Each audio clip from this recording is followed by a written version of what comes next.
पतरस की पहली पत्री, 2 अध्याय। इसलिए सब प्रकार का बैर भाव और छल और कपट और डाह और बदनामी को दूर करके नए जन्मे हुए बच्चों की नाई निर्मल आत्मिक दूध की लालसा करो, ताकि उसके द्वारा उद्धार पाने के लिए बढ़ते जाओ। यदि तुमने प्रभु की कृपा का स्वाद चख लिया है, उसके पास आकर, जिसे मनुष्यों ने तो निकम्मा ठहराया, परंतु परमेश्वर के निकट चुना हुआ और बहुमूल्य जीवता पत्थर है, तुम भी आप जीवते पत्थरों की नाई आत्मिक घर बनते जाते हो, जिससे याजकों का पवित्र समाज बनकर ऐसे आत्मिक बलिदान चढ़ाओ जो यीशु मसीह के द्वारा परमेश्वर को ग्राह्य हैं। इस कारण पवित्र शास्त्र में भी आया है कि देखो, मैं सिय्योन में कोने के सिरे का चुना हुआ और बहुमूल्य पत्थर धरता हूं, और जो कोई उस पर विश्वास करेगा वह किसी रीति से लज्जित नहीं होगा।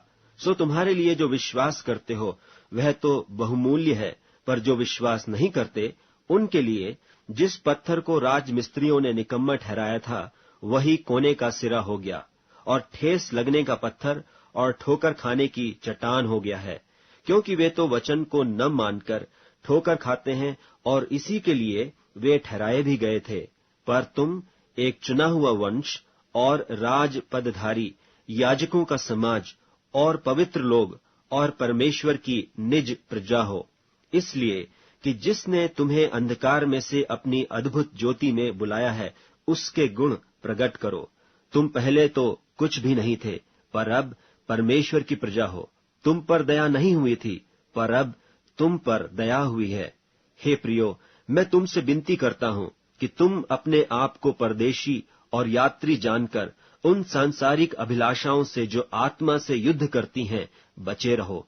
अन्य जातियों में तुम्हारा चाल चलन भला हो, इसलिए कि जिन जिन बातों में वे तुम्हें कुकर्मी जानकर बदनाम करते हैं, वे तुम्हारे भले कामों को देखकर उन्हीं के कारण कृपा दृष्टि के दिन परमेश्वर की महिमा करें।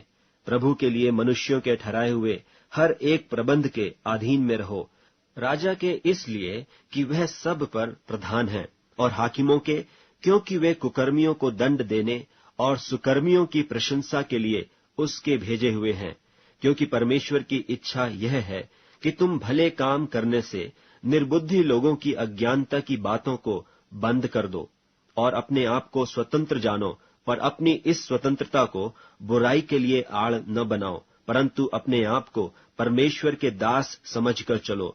सबका आदर करो, भाइयों से प्रेम रखो, परमेश्वर से डरो, राजा का सम्मान करो। हे सेवको, हर प्रकार के भय के साथ अपने स्वामियों के अधीन रहो, न केवल भलों और नम्रों के, पर कुटिलों के भी। क्योंकि यदि कोई परमेश्वर का विचार करके अन्याय से दुख उठाता हुआ क्लेश सहता है, तो यह सुहावना है। क्योंकि यदि तुमने अपराध करके घूसे खाए और धीरज धरा, तो इसमें क्या बड़ाई की बात है। पर यदि भला काम करके दुख उठाते हो और धीरज धरते हो, तो यह परमेश्वर को भाता है, और तुम इसी के लिए बुलाए भी गए हो। क्योंकि मसीह भी तुम्हारे लिए दुख उठाकर तुम्हें एक आदर्श दे गया है कि तुम भी उसके चिन्ह पर चलो। न तो उसने पाप किया और न उसके मुंह से छल की कोई बात निकली। वह गाली सुनकर गाली नहीं देता था और दुख उठाकर किसी को भी धमकी नहीं देता था, पर अपने आप को सच्चे न्यायी के हाथ में सौंपता था।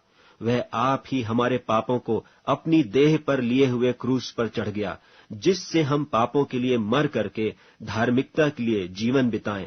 उसी के मार खाने से तुम चंगे हुए, क्योंकि तुम पहले भटकी हुई भेड़ों की नाई थे, पर अब अपने प्राणों के रखवाले और अध्यक्ष के पास फिर आ गए हो।